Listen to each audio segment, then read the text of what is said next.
Did he really just say that? Oh my goodness. Yes, Lindsey Graham.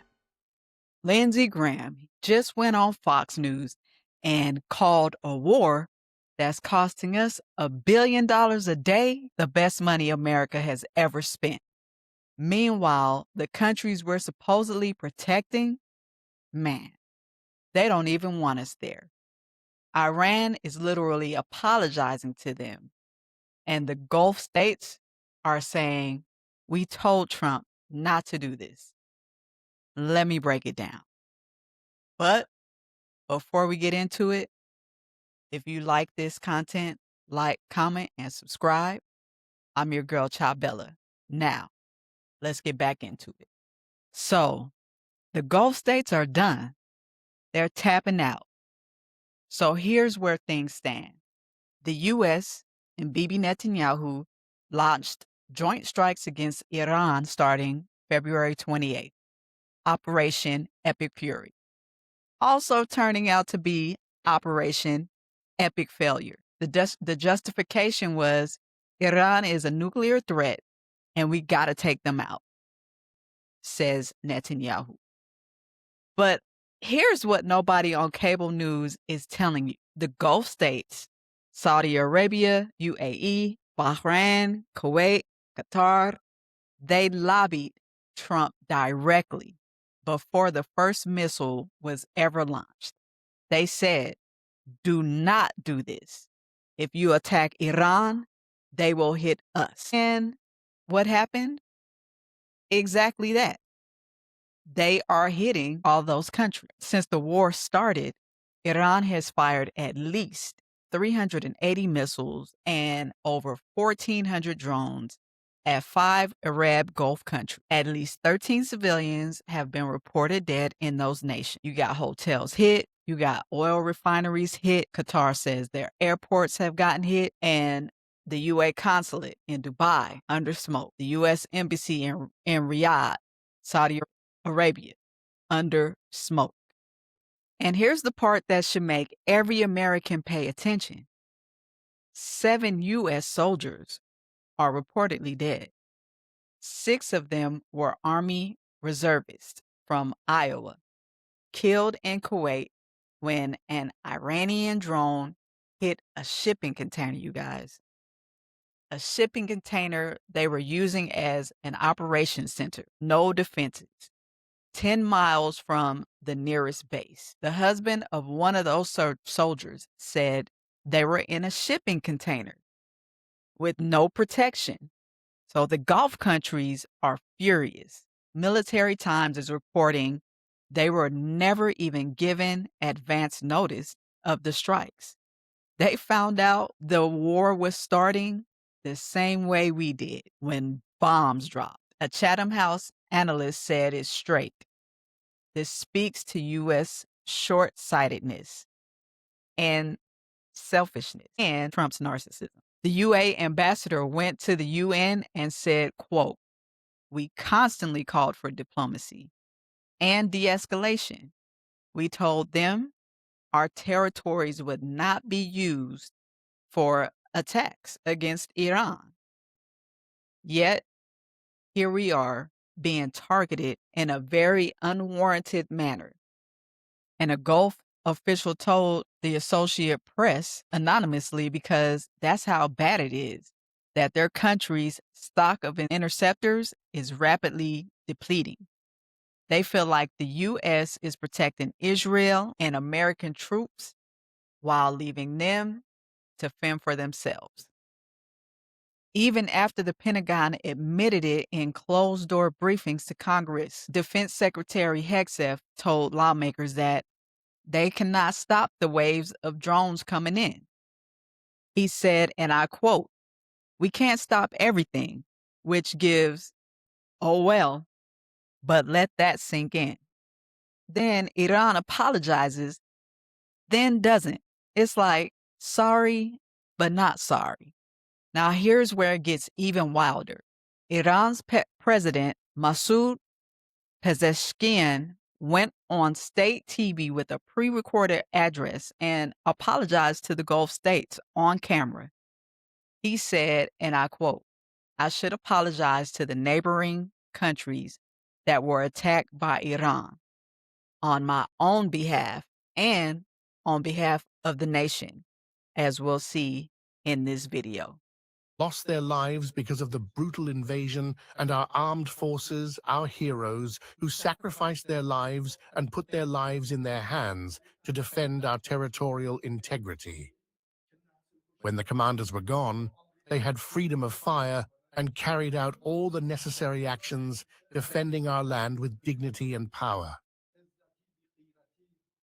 The innocent and wronged students who were martyred by bombings, and the process that unfortunately exists, where they bomb wherever they please without regard for all international laws, and they do not refrain from targeting schools, hospitals, and various centers in the country when they do these things. So he's apologizing for what's happening in his nation and those around him. He urged them not to become, in his words, toys in the hands of imperialism. But here's the thing: Iran isn't targeting Saudi Arabia or the UAE because of them. They're targeting the American military bases that's sitting on their soil. So Iran is basically saying, we're not beefing with you, but we're hitting the US bases on your land.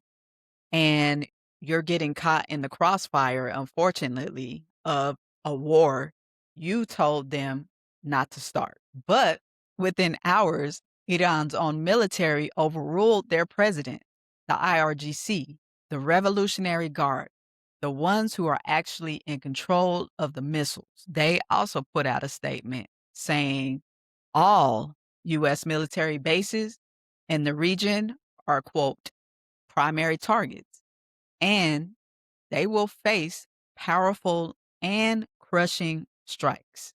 So Pezeshkian had to walk it back. His communications team came out and said his words were misinterpreted. And what did Trump do?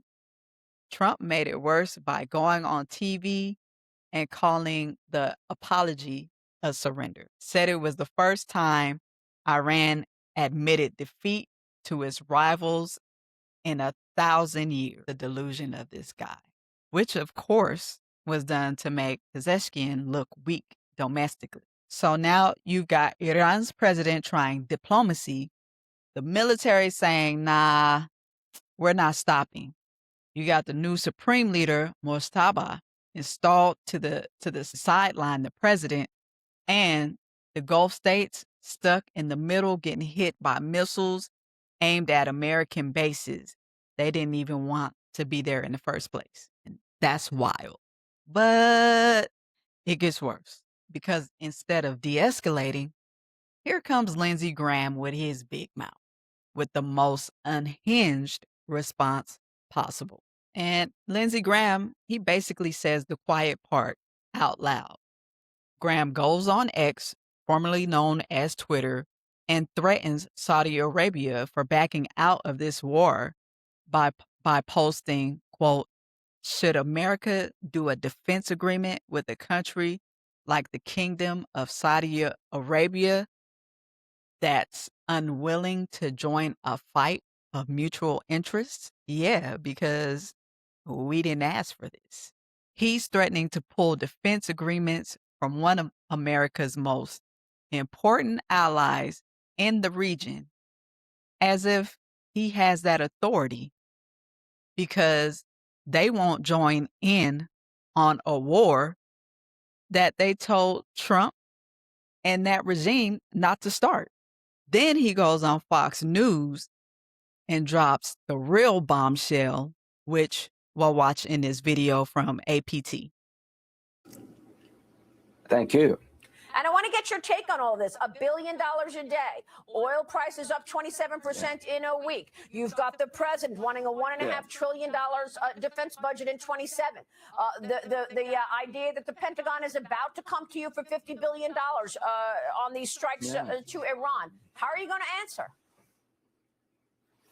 Best money ever spent. Was it worth to America to take down a religious Nazi regime who's trying to build a nuclear weapon to deliver to America? That's a really good investment.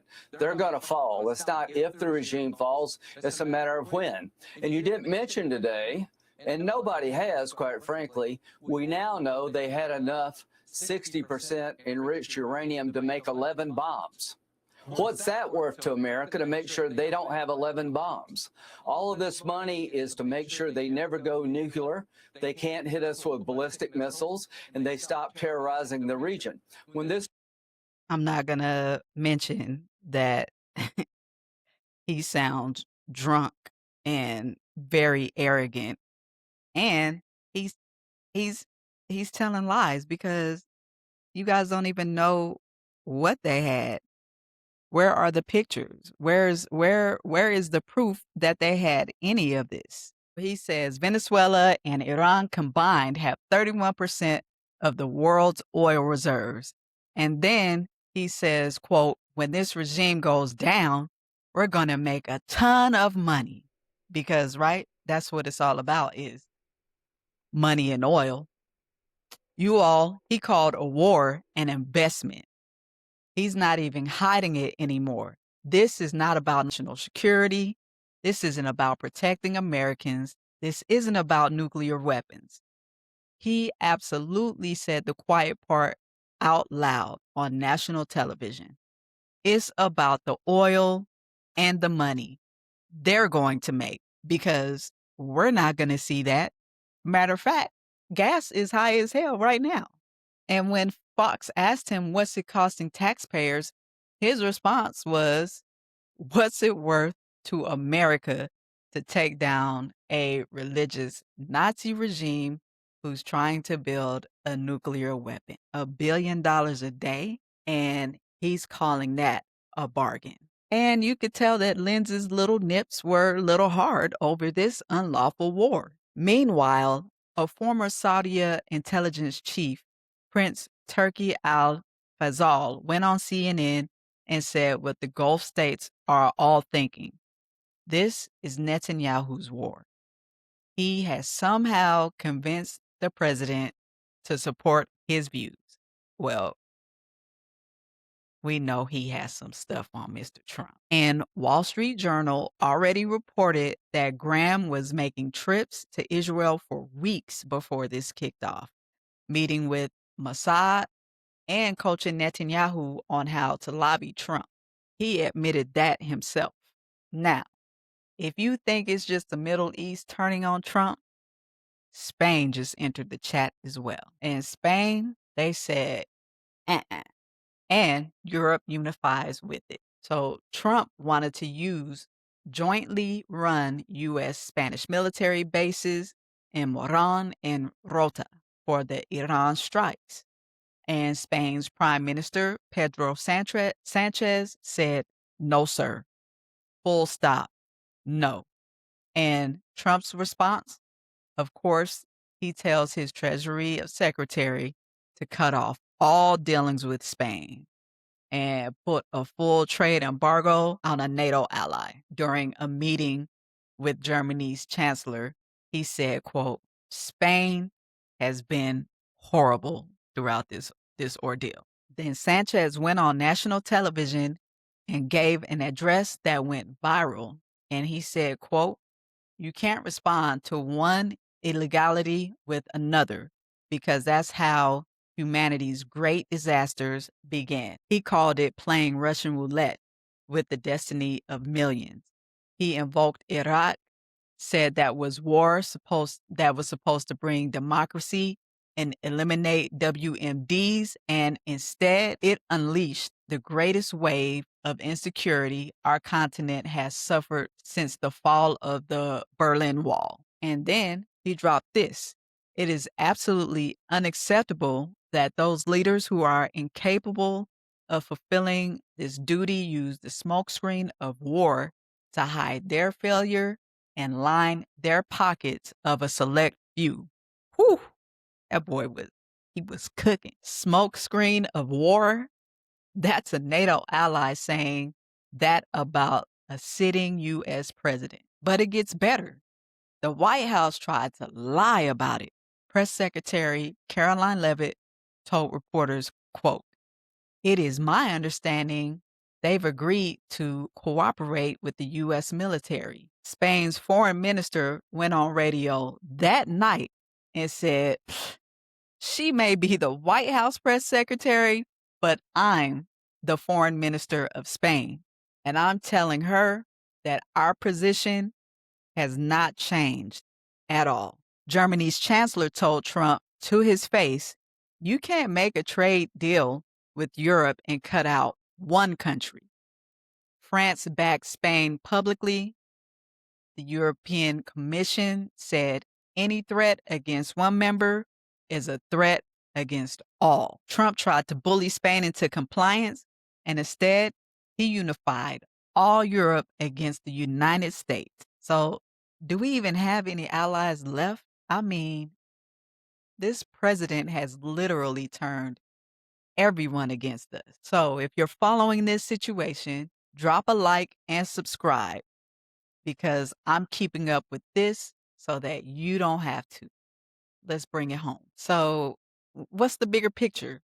Well, let's zoom out and see what we're looking at right now. The Gulf states weren't warned. They're getting hit by drones.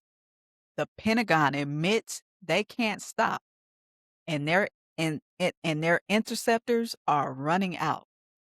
We've got 7 American soldiers that are dead in a shipping container with no defenses. Iran's own government is having a tough time. Their president is trying diplomacy. Their military is overruling him. And you got Mujtaba, the new supreme leader that was installed, who is ready for revenge for his father's death. And then you got Lindsey Graham's strategy, which is to go on TV, call a $1 billion a day war the best money ever spent, threatening our own allies and bragging about how much money they'll make from Iranian oil. You got Spain telling the U.S. no, and the response was to threaten a full trade embargo on a NATO ally.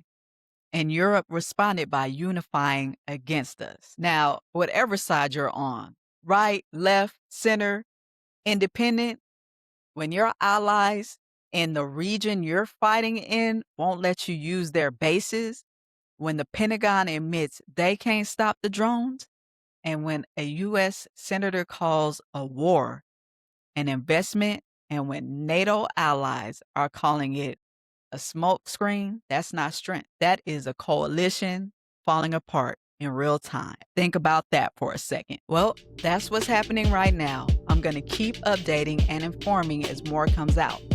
I want to know what you think, though, so drop your take in the comments. Is Graham out of line? Should the Gulf states be helping? Was Spain right to say no? Let me know. In the meantime, like, subscribe, and hit that bell.